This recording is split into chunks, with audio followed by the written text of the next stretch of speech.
3 meses después de enterrar a mi hijo, escuché su voz en medio del bullicio de un centro comercial. No fue un simple parecido, no fue un eco sentimental, ni un engaño del dolor. Fue su voz, con ese tono suave que usaba cuando quería llamarme la atención sin que nadie más se diera cuenta. Me quedé paralizada, con las bolsas en las manos, sintiendo cómo el corazón me golpeaba las costillas con la fuerza de un puño. Giré lentamente la cabeza, temiendo lo imposible. Y entonces lo vi. Era él, mi hijo, vivo, caminando como si jamás hubiera muerto, como si no hubiera un ataúd bajo tierra con su nombre, como si no hubiera una tumba sobre la que yo me arrodillé tantas veces suplicando respuestas. Sentí que el mundo se me aflojaba debajo de los pies, el cabello, la forma de la mandíbula, la espalda recta, incluso la manera de mover las manos mientras hablaba por teléfono. Era él, él. Solté las bolsas y corrí. No pensé, ni respiré. Solo avancé entre la multitud, apartando gente sin pedir permiso, con lágrimas quemándome los ojos. Cuando estuve lo suficientemente cerca, grité su nombre con una voz que no sabía que aún podía salir de mi garganta. Él se detuvo, giró lentamente, me miró con desconcierto. «¿Señora?», preguntó. «¿Está bien?». La voz, esa voz. Mi corazón casi se detuvo. «Eres tú», susurré. «Hijo, eres tú». El joven dio un paso atrás, sorprendido por mi reacción. «Lo siento», dijo, con un gesto cortés pero distante. Creo que me confundió con otra persona, pero yo no estaba confundida, ni loca, ni delirando. Ese lunar en su cuello, esa cicatriz diminuta en la ceja izquierda, hasta la manera exacta en que fruncía el ceño cuando estaba incómodo. Todo era idéntico. «No, no puede ser», balbuceé. «Te enterré. Yo misma te despedí». Él se tensó, tragó saliva, se volteó sin decir nada más y comenzó a caminar rápidamente hacia la salida. Y justo aquí, antes de continuar con lo que pasó después, quiero hacerte una invitación muy especial. Suscríbete al canal y deja tu me gusta. Esto me ayuda a ver que me apoyas y disfrutas de mis historias. Y comenta aquí abajo desde qué ciudad nos estás viendo. Ahora, continuemos. Yo no lo iba a dejar ir. No otra vez. No después de haber llorado cada noche durante 3 meses, abrazando su ropa vacía. Lo seguí. Primero a pasos rápidos, luego corriendo. Él también aceleró, como si supiera exactamente que lo perseguía. Cruzó el estacionamiento sin mirar atrás. Yo apenas podía respirar, pero seguí avanzando con una determinación que jamás había sentido ni siquiera cuando él estaba vivo. Se detuvo junto a una motocicleta, miró hacia todos lados nervioso y en lugar de subir, siguió caminando, como si no quisiera que yo viera la matrícula, como si ocultara algo. Yo me escondí detrás de un auto, usando las ventanas como reflejo para no perderlo de vista. Lo vi caminar por un callejón lateral. Lo seguí a distancia, temblando. Él se detuvo frente a una casa pequeña, de fachada vieja pero cuidada. Tocó la puerta una vez, luego 2. Una mujer abrió desde adentro, una mujer que nunca había visto. Ella lo saludó con familiaridad, como si lo conociera desde siempre, como si fuera su hijo. Él entró. Yo casi no podía respirar. Me acerqué despacio. Mis manos estaban heladas. Me apoyé contra una columna, intentando asomarme por la ventana lateral, y lo que vi me dejó petrificada. En una repisa dentro de la casa había fotografías, varias, y entre ellas una foto que yo misma tomé cuando mi hijo tenía 5 años, sonriente, con los dientes chuecos y una cometa azul entre las manos. Exacta, la misma, con un marco distinto, pero era mi foto. Mi mente comenzó a desmoronarse. ¿Cómo podía ese desconocido tener escenas de la infancia de mi hijo? ¿Por qué esa mujer lo trataba como si fuera suyo? ¿Por qué él había huido al verme? ¿Cómo podía parecer tanto a mi hijo? Hasta en los gestos más mínimos. No sabía si mi corazón latía demasiado rápido o si había dejado de latir por completo. Toqué la puerta, suavemente primero, luego con más fuerza. Nadie respondió. Caminé hacia la ventana otra vez. El interior estaba silencioso. Apagué mi respiración y afiné el oído. Entonces escuché un susurro, una voz femenina, angustiada. «Ella lo vio», dijo. «Ella lo reconoció». Y luego la voz de él. «No puedes saber la verdad. No todavía. Sentí que las piernas se me doblaban. Me sostuve de la pared para no caer. Ellos hablaban de mí. Ellos sabían quién era yo. Él sabía que yo lo había reconocido. Sabía que algo me unía a él. Y ese pensamiento me golpeó con una fuerza brutal. ¿Y si no estaba loco mi corazón? ¿Y si él no era un extraño? ¿Y si realmente era mi hijo? Me aparté de la ventana justo cuando la puerta se abrió. La mujer salió mirando hacia la calle, como buscándome. Yo me escondí detrás de un auto viejo, conteniendo el aliento. Ella volvió a entrar. Cerró de golpe. Me quedé allí, paralizada, hasta que el atardecer comenzó a caer. No sabía si llorar, gritar o derrumbarme. Solo sabía una cosa. No iba a detenerme. No después de lo que había visto. No después de escuchar su voz. No después de 3 meses de duelo que ahora parecían una cruel mentira. Prometí ante la tumba de mi hijo que, si alguna vez el destino me daba una señal, no la ignoraría. Y esa señal acababa de mirarme a los ojos, con la misma mirada que vi por primera vez cuando lo tuve en mis brazos recién nacido. Lo que fuera que había detrás de esa puerta, iba a descubrirlo, aunque me costara la vida. Esa noche no dormí, ni un solo minuto. Cada vez que cerraba los ojos veía el rostro del joven, mi hijo, pero no mi hijo, mirándome con una mezcla de sorpresa y miedo. Repasé cada gesto, cada detalle, la forma en que inclinó la cabeza, cómo frunció el ceño al hablarme, la manera exacta en que sus manos buscaban siempre los bolsillos cuando se sentía incómodo. Era él. No era posible, no era lógico, no era racional, pero mi corazón lo sabía. Al amanecer, me senté a la mesa con el café frío entre las manos. No tenía hambre, no tenía sueño, solo tenía una determinación que no recordaba haber sentido desde que era joven. Llevaba 3 meses sobreviviendo al duelo, 3 meses intentando aceptar que la vida puede arrancarte a un hijo sin explicación. Pero después de lo que vi, después de seguirlo hasta esa casa, ya no quería sobrevivir, quería entender. Decidí volver. No podía quedarme esperando respuestas en un sillón vacío. No después de ver las fotos dentro de esa casa. No después de escuchar a esa mujer decir, ella lo vio, como si yo hubiera descubierto algo prohibido. Conduje hasta el barrio donde lo había seguido la tarde anterior.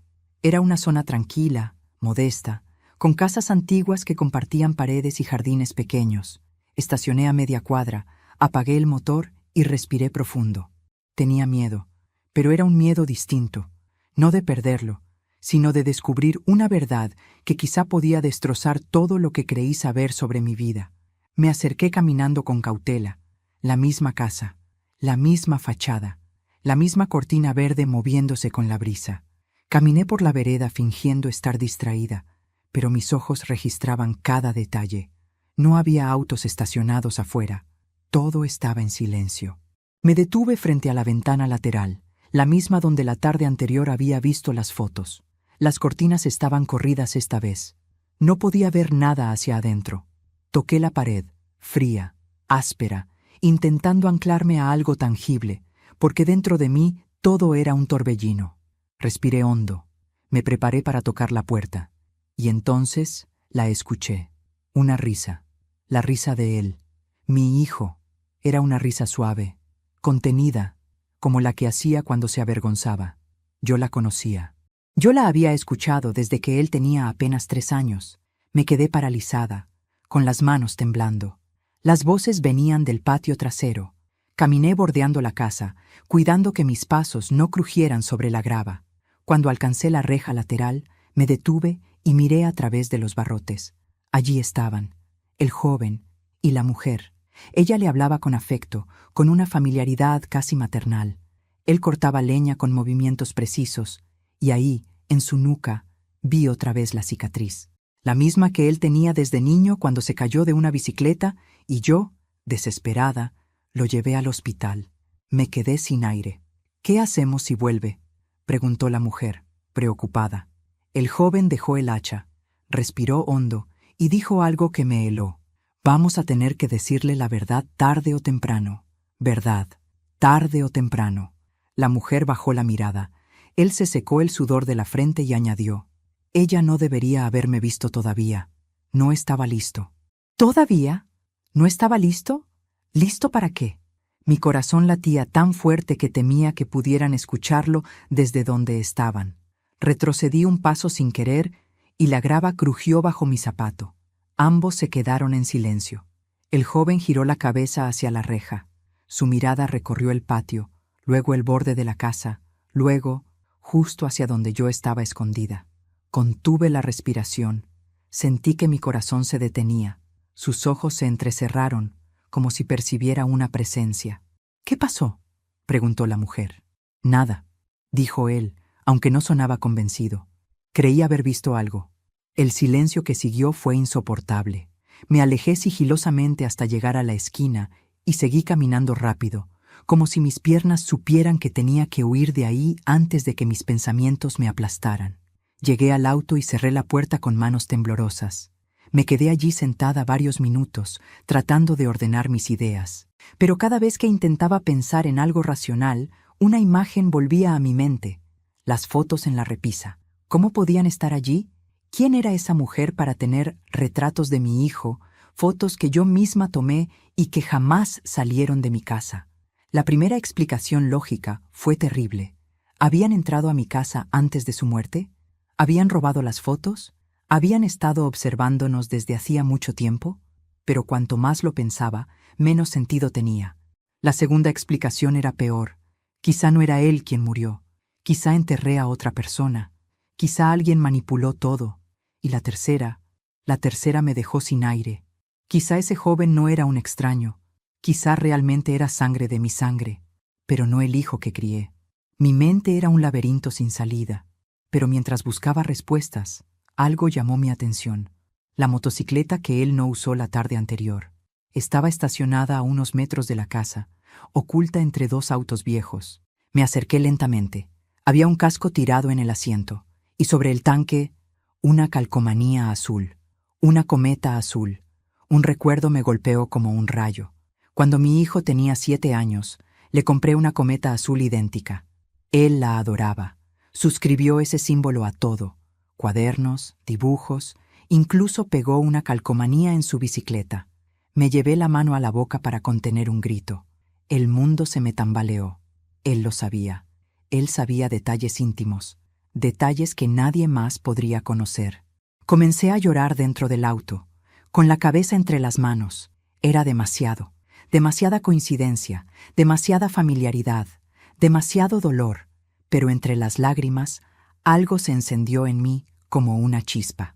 Si había verdad detrás de ese misterio, si había alguna oportunidad, aunque fuera pequeña, de que mi hijo no hubiera muerto, yo iba a encontrarla. Aunque tuviera que seguirlos día y noche, aunque tuviera que enfrentar a esa mujer, aunque tuviera que desenterrar la historia desde el principio. Esa casa ocultaba algo. No sabía qué, pero lo iba a descubrir. Y cuando lo hiciera, mi vida nunca volvería a ser la misma. Las siguientes 48 horas fueron un torbellino de recuerdos que me golpeaban sin aviso, como si mi mente estuviera tratando de descifrar un rompecabezas que había estado guardado por décadas. Cada gesto del joven que vi en el centro comercial parecía encajar con un recuerdo distinto de mi hijo, pero al mismo tiempo había una extraña disonancia, como si fuese una melodía familiar tocada en un instrumento distinto, parecido, casi idéntico, pero no el mismo. Esa contradicción comenzó a abrir una grieta en mis certezas, y de esa grieta brotó un pensamiento oscuro que al principio quise destruir, pero que regresaba una y otra vez. ¿Y si el hijo que crié no era realmente mío? La primera vez que esa idea cruzó por mi mente, sentí náuseas. ¿Cómo podía pensar algo tan cruel? ¿Cómo podía siquiera considerar que mi hijo, mi bebé, mi niño, mi adulto perdido, no fuera el que yo creí que era? Pero el parecido con aquel joven, las fotografías en la casa, la cometa azul y, sobre todo, la reacción de la mujer cuando me vio, demasiadas piezas sueltas, demasiadas coincidencias imposibles. Esa mañana me obligué a revisar cosas de las que había huido durante años, cajas de recuerdos, documentos antiguos, álbumes de fotos. Todo estaba donde lo guardé después de su muerte. Abrir esas cajas era como arrancarme la piel. Cada fotografía era una herida, cada carta, una punzada. Revisé su certificado de nacimiento, las firmas, los sellos, la fecha, un día lluvioso que recordaba bien. Yo tenía 27 años, cansada por horas de trabajo de parto, pero feliz, tan feliz que no pude dormir durante 2 días. Él fue mi primer y único hijo. Pero mientras observaba ese documento, algo en mi memoria se agitó. Una enfermera. Un apagón breve. Un llanto que se escuchó desde otra habitación. Y luego, cuando me lo trajeron por primera vez, mi hijo estaba profundamente dormido. Demasiado dormido. Lo recordé como un flash, una imagen suelta a la que nunca di importancia, quizá porque nunca antes tuve razones para hacerlo. Respiré hondo, tratando de no perderme en mis propios recuerdos. El dolor comenzaba a mezclarse con una sospecha creciente. No solo podía ser que aquel joven se pareciera a mi hijo, podía ser que compartieran algo más profundo. Sangre, origen, historia. Decidí regresar a la casa que había visto. Tenía que saber más. Esta vez, no me escondí. Toqué la puerta con decisión, aunque las piernas me temblaban. Tardaron en abrir. Cuando la puerta finalmente se movió, la mujer apareció con expresión tensa. Me miró como si hubiese estado esperando ese momento. No me invitó a pasar, pero tampoco intentó cerrar la puerta. «¿Qué quiere?», preguntó, sin rodeos. «La verdad», respondí. Se quedó en silencio. Sus ojos repasaron mi rostro con una mezcla de culpa y temor. Finalmente dijo: «No debería estar aquí». «Entonces dígame por qué», insistí. «¿Quién es él? ¿Por qué se parece tanto a mi hijo? ¿Por qué tienen fotografías de mi familia?». La mujer apretó los labios. Su respiración se aceleró apenas. Miró hacia adentro, como asegurándose de que él no estuviera escuchando. «No puedo decirle nada», susurró. «Usted ya lo hizo», repuse. «Ayer, cuando dijeron que no debía verme todavía». Sus ojos se abrieron de golpe. Había cometido un error, y yo lo había escuchado. «Váyase», pidió. «Por favor, no se meta en esto». «Es mi hijo», exclamé. La mujer cerró los ojos con dolor. «No, no es tan simple», respondió finalmente. Su voz tembló apenas. Había miedo. Y también verdad. Dio un paso atrás, como si quisiera cerrar la puerta, pero me interpuse. «Solo dígame una cosa», dije. «¿Está vivo?». La mujer abrió la boca, pero no respondió. Ese silencio fue más revelador que cualquier palabra. Me acerqué un poco más. Él me reconoció. Susurré. Aunque dijera que no. Lo vi en sus ojos, y sé que él también sintió algo. Algo familiar, algo imposible de ignorar. «Por favor, necesito entender». Ella me miró largo rato. Finalmente, con un suspiro derrotado, dijo: «Usted no entiende lo que está pidiendo». «Soy una madre», respondí. «Y las madres queremos la verdad, incluso cuando duele». Sus ojos se humedecieron. Iba a decir algo. Lo sentí. Pero entonces, una sombra apareció detrás de ella. Él, el joven, mi hijo, o el reflejo de él. Él me miró. Yo lo miré a él, y vi algo que me desgarró. Miedo. Un miedo dirigido a mí. «Entra», le dijo la mujer a él rápidamente, empujándolo hacia adentro. «Ahora». Él retrocedió sin apartar los ojos de los míos. Su respiración también estaba agitada. Yo no dije una palabra. La mujer cerró la puerta entre nosotros. Me quedé fuera, con el corazón partido en 1000 pedazos. Yo ya no buscaba un fantasma. Yo buscaba una historia que me habían negado durante toda una vida. Regresé al auto y me quedé allí, inmóvil, hasta que otra idea me atravesó. Si él no era mi hijo, entonces ¿quién era el que enterré? Una pregunta que me heló la sangre. Me negué a llorar. No allí. No aún. Encendí el auto y me marché, pero mientras lo hacía, sentí algo diferente esta vez. Ya no era una viuda del duelo. Era una madre en guerra. Y juro por la vida que perdí, que no iba a detenerme hasta arrancar la verdad completa, aunque esa verdad destruyera todo lo que alguna vez amé. Pasé la noche entera en vela, sentada frente a la ventana, observando las luces lejanas de la ciudad como si en ellas pudiera leerse una respuesta. Cada sombra parecía un recuerdo, cada ruido una advertencia. Había algo profundamente roto dentro de mí, pero también algo encendido. Era como si los últimos 3 meses de dolor se hubieran convertido en una sola línea recta, apuntando hacia una verdad que ya no podía evitar. A las 6 de la mañana me vestí sin hacer ruido, aunque vivía sola. Tomé mi bolso y las carpetas donde guardaba documentos de mi hijo, certificados, fotos, recibos médicos, cartas, incluso algunas cosas que él escribió cuando era niño. No sabía exactamente qué buscaba, pero sabía que necesitaba verlo todo con nuevos ojos. Me dirigí al hospital donde él nació. No esperaba encontrar grandes respuestas allí, pero era el primer hilo del que podía tirar. El edificio había cambiado desde entonces. Ampliaron alas, renovaron pasillos, pero el olor era el mismo. Ese olor mezcla de desinfectante y humanidad comprimida que siempre me llevaba a aquel día. En recepción, pregunté por los archivos antiguos. La mujer me miró con desconfianza. «Solo familiares directos pueden acceder», dijo. «Soy su madre», respondí.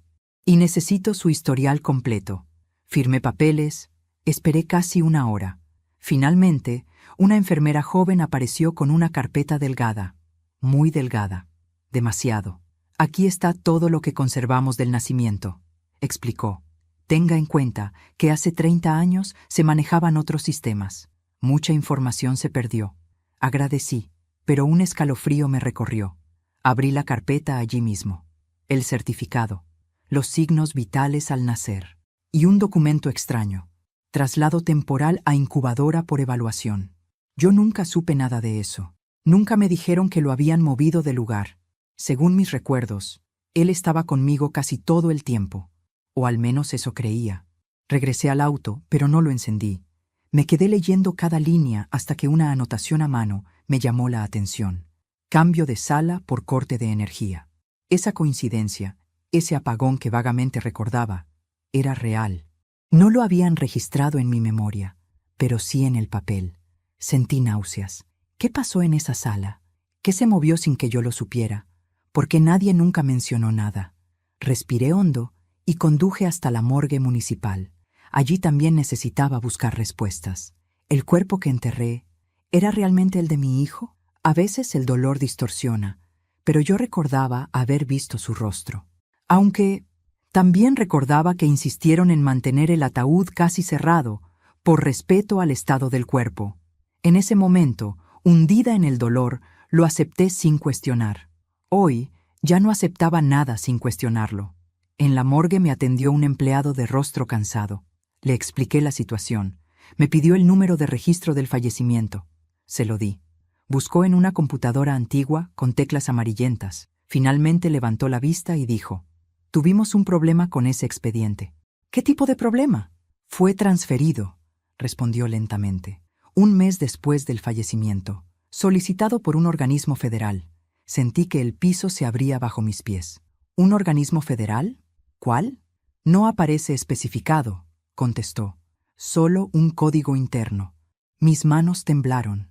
Mi hijo había sido intervenido, secuestrado, manipulado, encubierto. Algo inmenso se estaba moviendo por debajo de mi tragedia personal. «¿Puedo ver el registro original de la autopsia?», pedí. «Hay una nota», dijo revisando la pantalla. «Autopsia innecesaria. Cuerpo no requerido para análisis». «No, no, no». «¿Y la enfermera que recibió el cuerpo? ¿El médico que firmó?» «Ambos ya no trabajan aquí», respondió. «Y los contactos están desactualizados». Sentí que mi respiración se aceleraba, como si todo el aire se hubiera vuelto más pesado. Me apoyé en el escritorio. El hombre me ofreció un vaso de agua. Yo negué con la cabeza. No quería agua. Quería verdad. Salí tambaleando de la morgue. En el estacionamiento me quedé mirando el cielo gris que amenazaba lluvia. Y entonces un pensamiento se clavó en mi mente como un cuchillo frío. Alguien no quería que yo hiciera preguntas sobre la muerte de mi hijo. Y ahora que las estaba haciendo, ¿qué impediría que intentaran detenerme? Fui al auto, pero no lo encendí de inmediato. Tomé mis carpetas, las abrí sobre el asiento y comencé a comparar fechas, nombres, firmas. Algo no encajaba. 2 firmas del médico parecían diferentes, como si hubieran sido hechas por manos distintas. Mi corazón latía con fuerza. Saqué una lupa pequeña que guardaba en el bolso, una herencia de mi obsesión por revisar detalles cuando era costurera. Amplié la firma. Una tenía trazos firmes, seguros. La otra, temblorosos, disparejos, fraude, manipulación, encubrimiento, y detrás de todo eso, una razón. Miré la foto más reciente de mi hijo, aquella en la que llevaba la chaqueta de cuero que tanto amaba. Sus ojos, siempre brillantes, parecían mirarme desde otro tiempo, y entonces una idea me estremeció. ¿Y si alguien necesitaba borrar su identidad? ¿Y si lo sustituyeron? ¿O y si lo usaron? La imagen del joven idéntico a él volvió a mi mente. El lunar, la cicatriz, el gesto, su voz. ¿Podían dos personas ser tan iguales sin compartir algo más que apariencia? La genética era caprichosa, pero no tanto. Había solo dos posibilidades. ¿Eran gemelos separados al nacer? ¿O uno de ellos no era quien decía ser? El cielo rompió en lluvia de repente, como un estallido, empapando el parabrisas. Yo seguía allí sentada, aferrada al volante, mientras la tormenta caía con furia. No sabía cuál verdad iba a encontrar, pero ya no había marcha atrás. Algo me lo decía con claridad, como si una voz lejana me hablara en susurros. La muerte de tu hijo no fue un accidente, y él no desapareció solo. Me sequé las lágrimas con el dorso de la mano. Arranqué el motor. Iba a descubrir qué pasó, aunque tuviera que arrancarle la verdad al mismísimo infierno.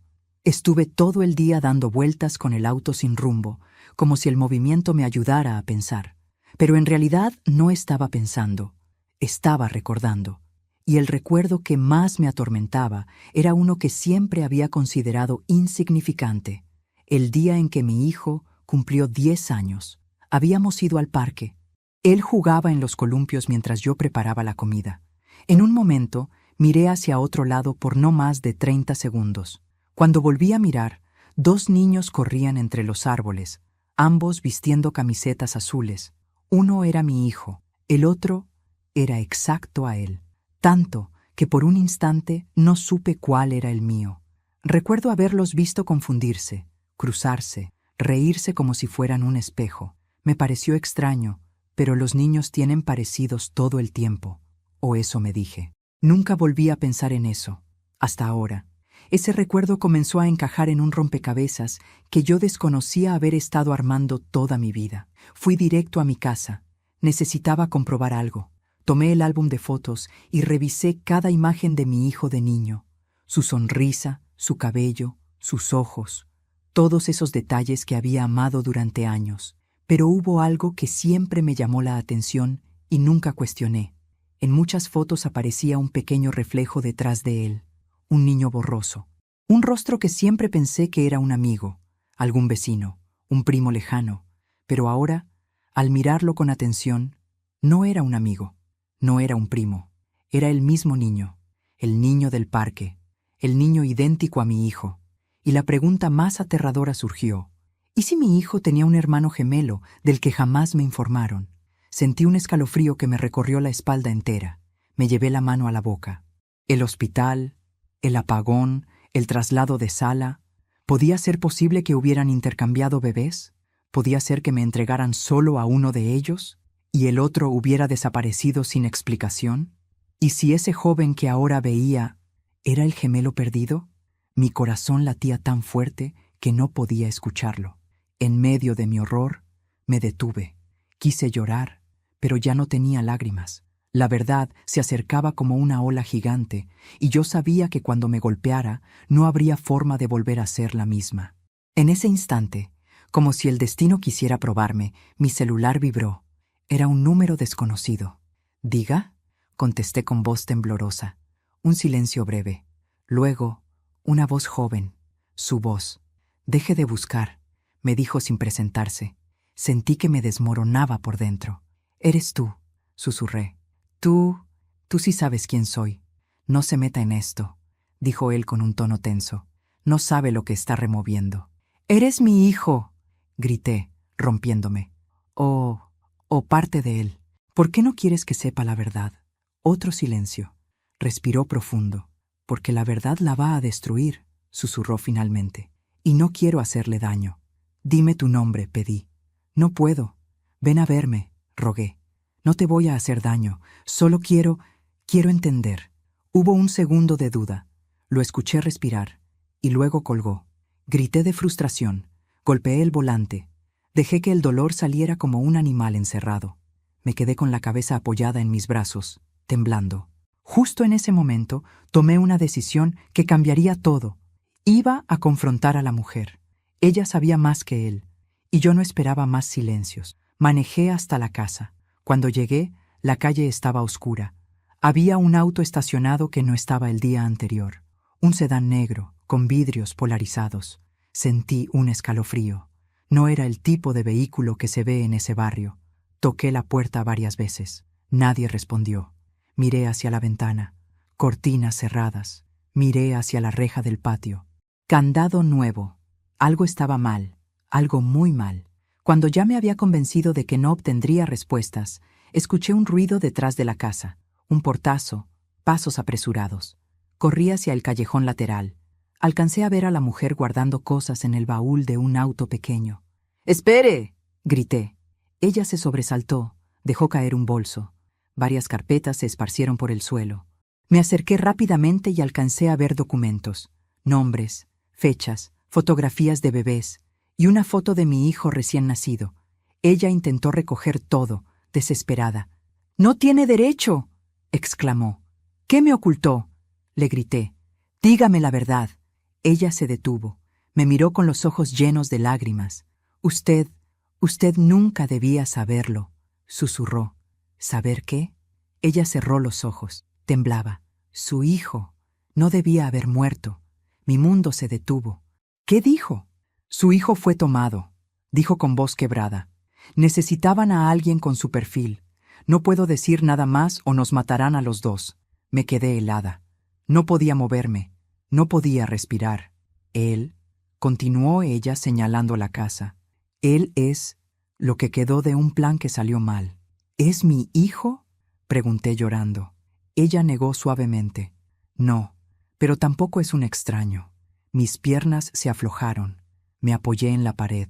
Ella recogió las carpetas, entró al auto y antes de encenderlo dijo: «Si realmente quiere respuestas, busque el expediente Proyecto Loto. Todo comienza ahí». Arrancó y se fue.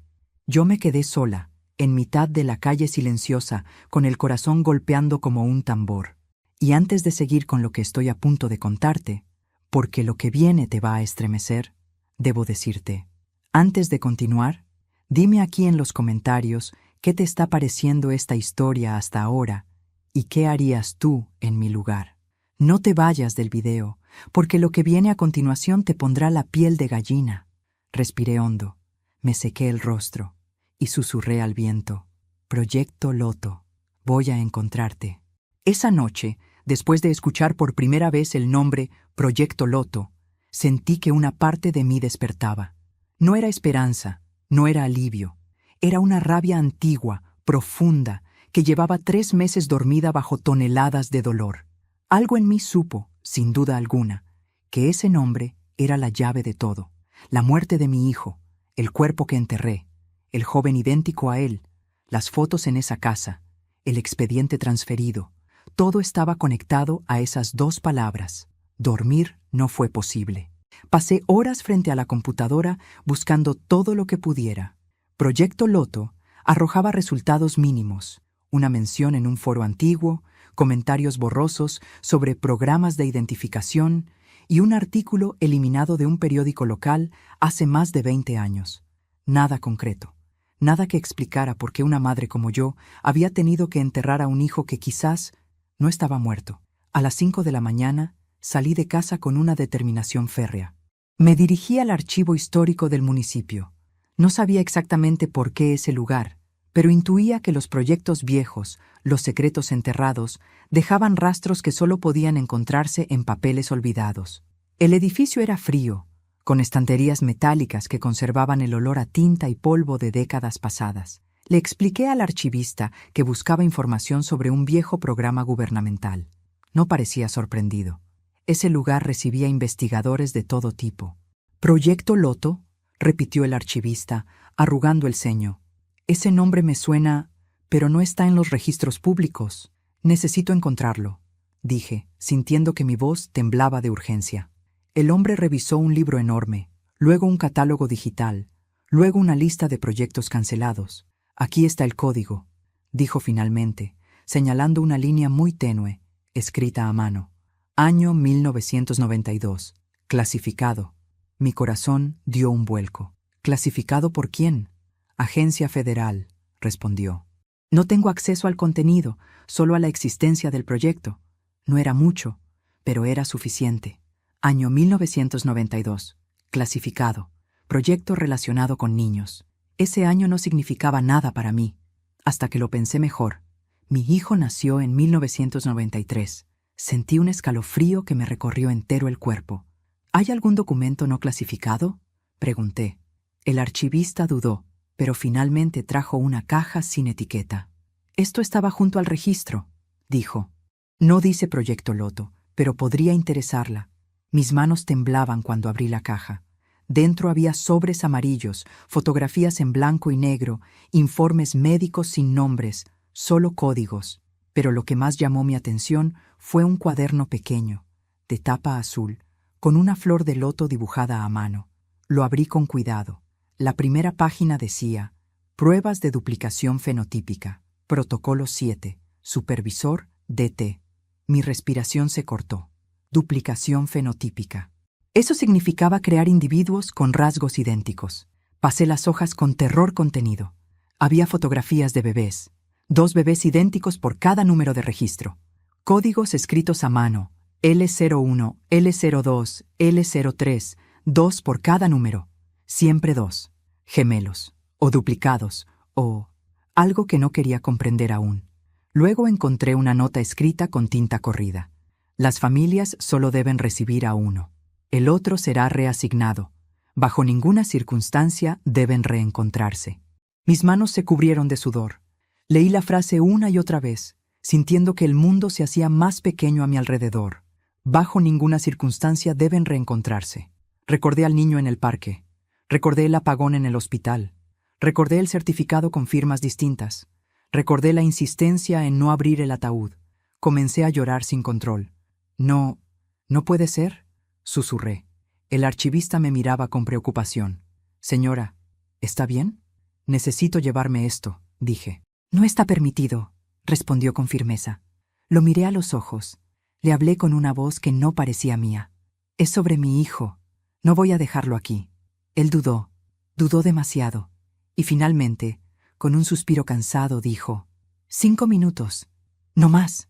Corrí al auto con la caja en brazos. Allí, completamente sola, abrí el cuaderno nuevamente. En una de las últimas páginas había un registro de pruebas fenotípicas numeradas del 01 al 20. Y al final, registro L14, fecha 1993, estado, completado, asignación A, sujeto entregado a familia, asignación B, sujeto retenido para observación, nota, riesgo emocional elevado si se reencuentran. Mi cuerpo entero se quedó rígido. El año de mi hijo, L14, 2 bebés, uno para mí, otro desaparecido. Y entonces, la frase que cambió mi vida. Sujeto A, entregado a familia González, mi apellido. Y debajo, sujeto B, en custodia para programa secundario. Sentí que el aire me abandonaba. Él, el joven, el que había visto, el que había hablado conmigo, el que tenía mis fotos, el que tenía los gestos de mi hijo, era sujeto B. Mi hijo no había sido el único. Mi hijo tenía un doble, un hermano, una copia, un gemelo o algo más, algo que todavía no podía comprender. Y lo peor no era eso. Lo peor era la última línea del cuaderno. En caso de muerte del sujeto A, el sujeto B debe ser monitoreado de inmediato. Mi hijo A había muerto, pero B estaba vivo y me estaba evitando. Guardé el cuaderno contra mi pecho y cerré los ojos. Dios mío, ¿qué les hicieron? Por primera vez, no lloré de tristeza. Lloré de terror. Salí del estacionamiento del archivo como si me estuviera escapando de un crimen. El cuaderno azul estaba en el asiento del copiloto, temblando junto conmigo cada vez que el auto pasaba por un bache. No sabía si era ilegal lo que acababa de hacer, pero sí sabía que era inmoral lo que ellos habían hecho 30 años atrás. Y si yo había sido víctima, mi hijo también lo había sido. O mis hijos. No sabía ya cómo llamar ese vínculo. Conduje sin rumbo por varios minutos, hasta detenerme frente a un parque vacío. Apagué el motor y respiré profundo. Tenía que ordenar mis pensamientos o me iba a volver loca. Abrí nuevamente el cuaderno y repasé el registro L14. 2 bebés idénticos. Sujeto A, entregado a mí. Sujeto B, retenido. Ambos con características altamente compatibles para pruebas fenotípicas.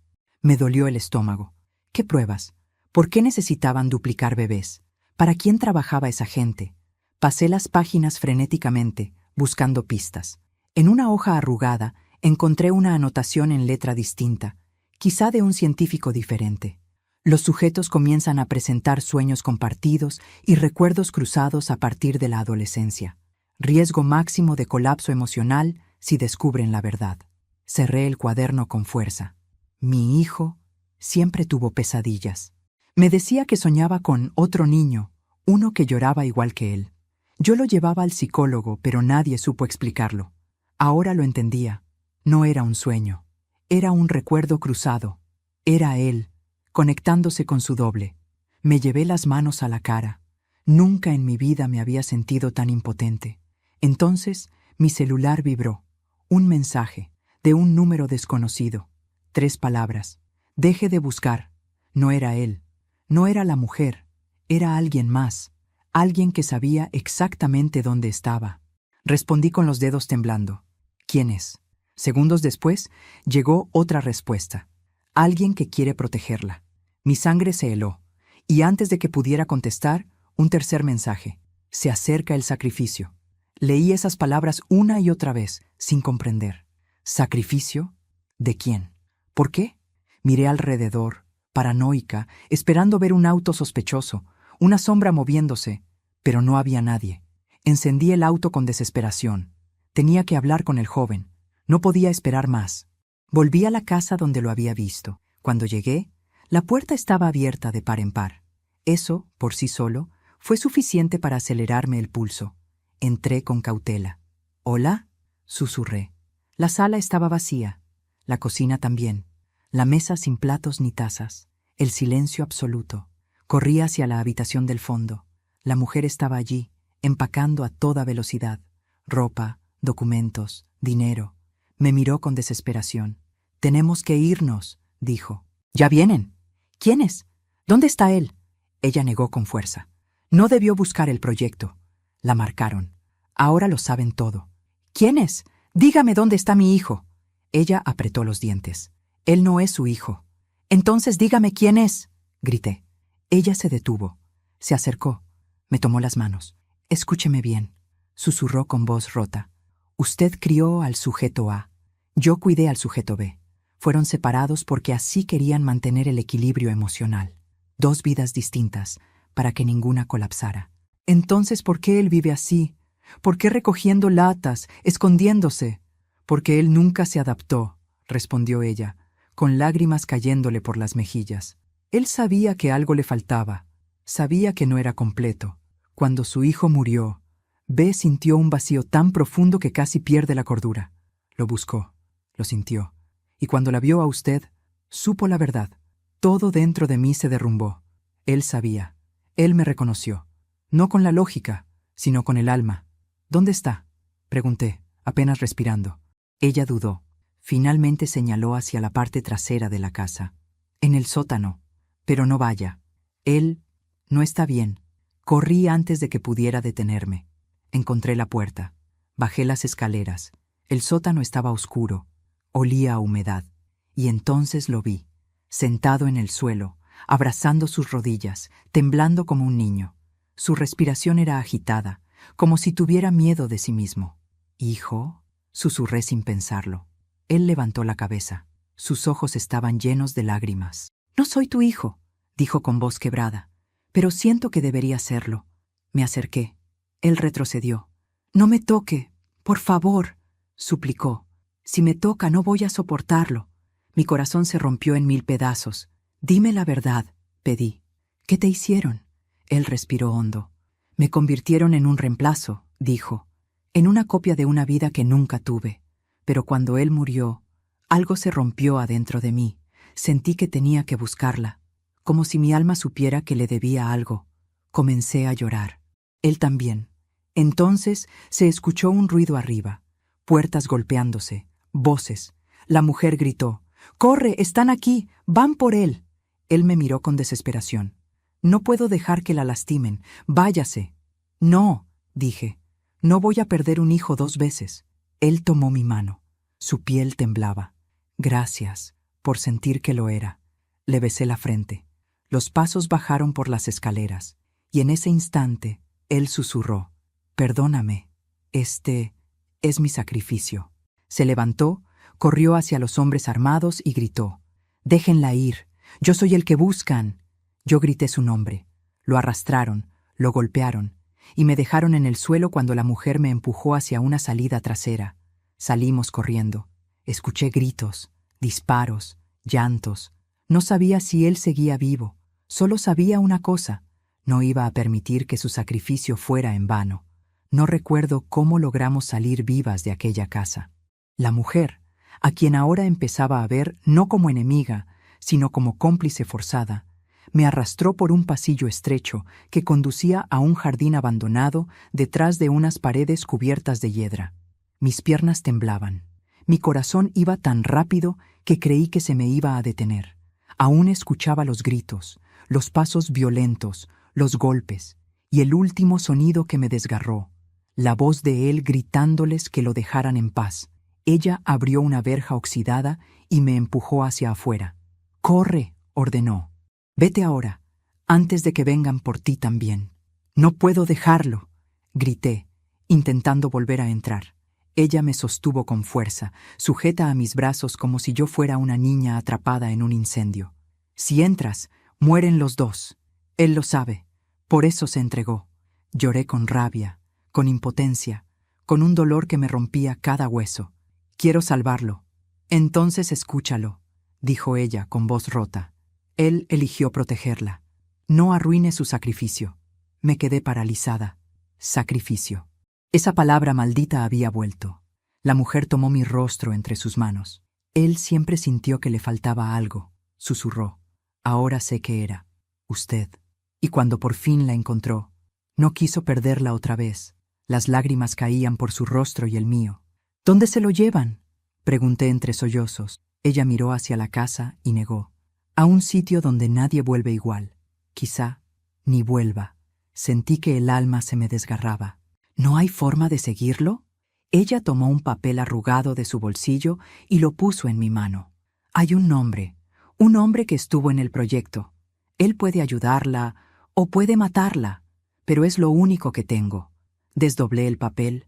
Un nombre escrito en tinta negra: Damián Torres, y una dirección. «¿Quién es?», pregunté.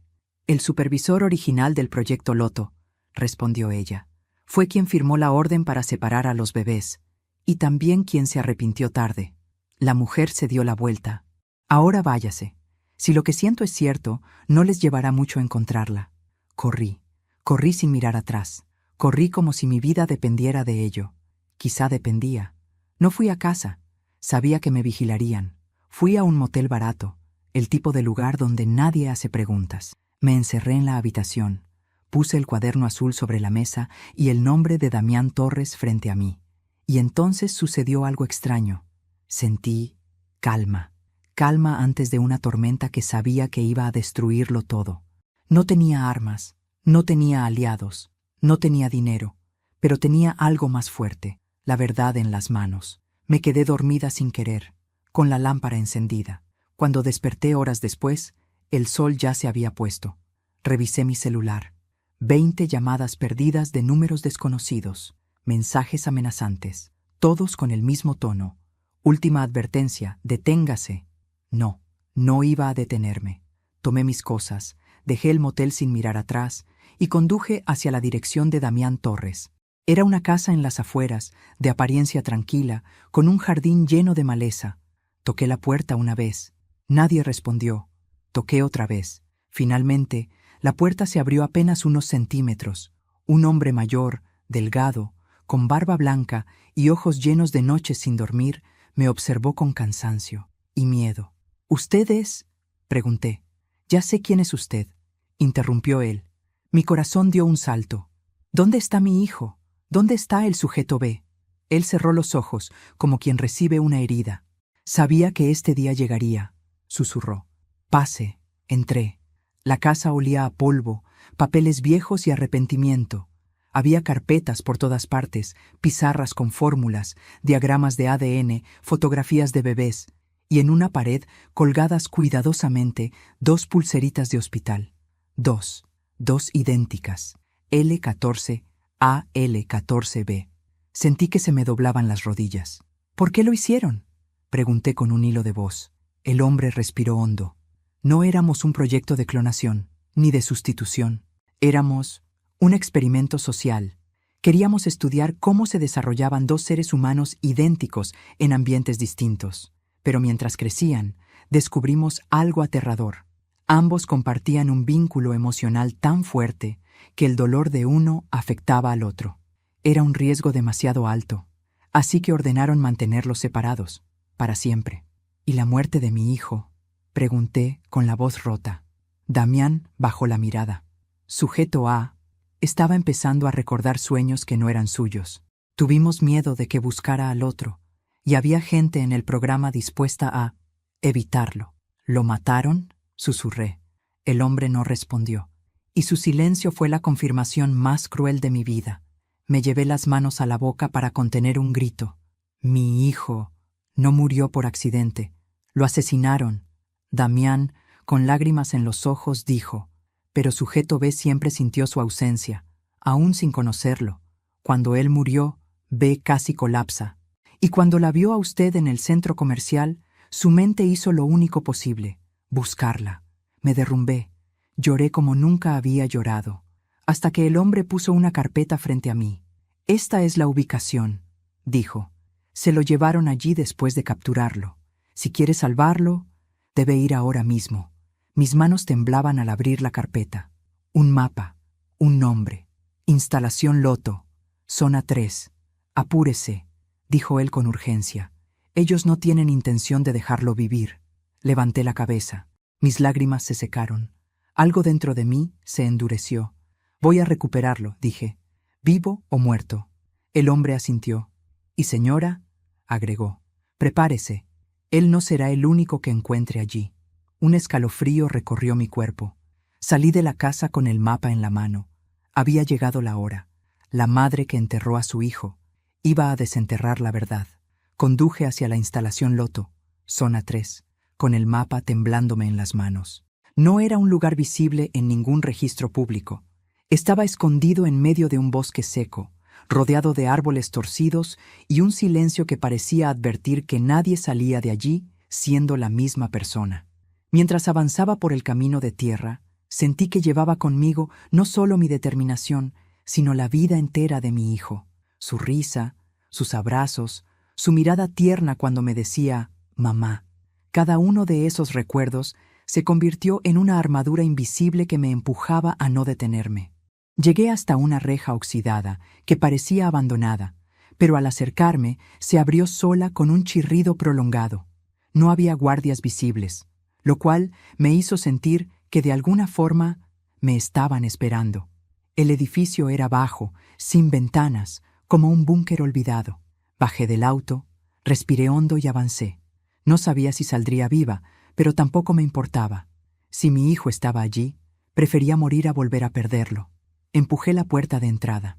El interior estaba iluminado por luces blancas y frías, pasillos interminables, puertas cerradas, monitores encendidos mostrando líneas de datos, fotografías, rostros de bebés con números en lugar de nombres. Era un mausoleo de identidades robadas. Caminé despacio, escuchando solo mis pasos. De pronto, una voz en un parlante resonó sobre mi cabeza. Señora González, llegó más lejos de lo que imaginábamos. Me quedé inmóvil. ¿Quién es?, pregunté. Alguien que conoce el proyecto Loto desde antes de que usted diera a luz. Mi corazón se apretó. ¿Dónde está mi hijo?, exigí. ¿Cuál de los dos?, respondió la voz con un dejo de ironía. Avancé con rabia. Abrí una puerta al azar. Dentro había cunas vacías, alineadas como en un hospital, pero cubiertas de polvo. Otra puerta reveló archivos, decenas de carpetas con códigos que coincidían con los del cuaderno azul, fotos de niños idénticos, emparejados como si fueran productos en un catálogo. Seguí avanzando hasta llegar a una puerta metálica distinta a las demás, gruesa, con un panel electrónico. Antes de que pudiera intentar abrirla, se desbloqueó sola. La puerta se abrió lentamente, y allí estaba él, sujeto B, el joven idéntico a mi hijo, sentado en una camilla, con cables conectados al pecho, respirando con dificultad. Cuando me vio, su rostro se transformó, sus ojos se llenaron de lágrimas. «No debía traerla aquí», dijo con voz débil. «Ellos la quieren usar para terminar el experimento». Corrí hacia él. «¿Qué te hicieron? Dime». Querían ver qué pasaba si nos reunían, qué se activaba en la memoria. Tosió. «Pero yo no voy a permitir que la lastimen». Tomé su mano. Era cálida, real, viva. «No soy tu hijo», susurró él, «pero cuando te vi, sentí algo que no puedo explicar, algo que siempre me faltó». Apreté su mano aún más fuerte. «Eres mi hijo también», le dije. «Aunque el mundo te haya tratado como un experimento, para mí eres un ser humano, y no voy a dejarte morir aquí». Él sonrió débilmente. No sabe cuánto esperé oír eso. De pronto, 2 hombres armados entraron. Uno gritó: «¡Aléjese de él, señora!». Me puse delante del joven, extendiendo los brazos. «No voy a moverme», grité. «Tendrán que pasar por encima de mí». El hombre apuntó el arma. Sentí que todo se detenía. El aire, la luz, el tiempo. Pero antes de que disparara, una tercera figura apareció detrás de ellos. Un golpe seco, otro. Ambos cayeron al piso. La tercera figura avanzó hacia la luz. Era Damián Torres. «Llegó justo a tiempo», dijo. «Si se quedaba afuera, no sobreviviría». Yo estaba en shock. «¿Por qué me ayuda?». Él suspiró. «Porque intenté detener todo esto hace 30 años y fracasé. Solo me queda corregir lo que pueda, mientras pueda». Nos ayudó a desconectar los cables del joven. Él estaba débil, pero consciente. Damián lo cargó del otro lado y juntos lo sacamos hacia el pasillo. «Podemos llegar a la salida trasera», explicó Damián. «Pero deben moverse rápido». Corrimos, mi corazón latiendo como un tambor. Las alarmas empezaron a sonar. Luces rojas parpadeaban. Escuché pasos detrás de nosotros. Gritos, órdenes, un disparo, luego otro. «Sigan», gritó Damián. Sentí el olor a pólvora, el eco del peligro, la adrenalina quemándome la sangre. Llegamos a una puerta de emergencia. La empujé con todas mis fuerzas. Afuera nos recibió el viento frío de la noche. El joven se apoyó en mí, respirando con esfuerzo. «Lo logramos», susurró, casi sin voz. Corrimos hacia el auto. Lo ayudé a sentarse en el asiento trasero. Encendí el motor y aceleré. Solo cuando el edificio quedó atrás, apenas visible entre los árboles, me permití llorar. Lloré de miedo, lloré de alivio. Lloré porque, por primera vez, no estaba perdiendo a un hijo, estaba salvando a uno. El joven me miró desde el asiento trasero. «Si me hubiera criado usted, creo que habría sido feliz». Giré un poco para verlo mejor. «Desde hoy, tienes un hogar», le dije con un nudo en la garganta. «Y una madre, si quieres aceptarla». Él cerró los ojos. Una lágrima cayó por su mejilla. «Sí», susurró, «quiero». Seguí conduciendo hacia el amanecer. La carretera se iluminaba poco a poco, como si el mundo entero quisiera darme una segunda oportunidad.